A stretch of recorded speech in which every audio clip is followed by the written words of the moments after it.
ঠাকুমা, ঠাকুমা, কে কে আসলি?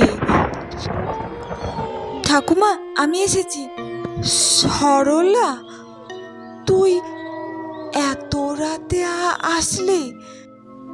রাস্তাঘাট ভালো না, আকাশেও মেঘ করেছে, গর্জন করছে, বৃষ্টি আসলো বলে।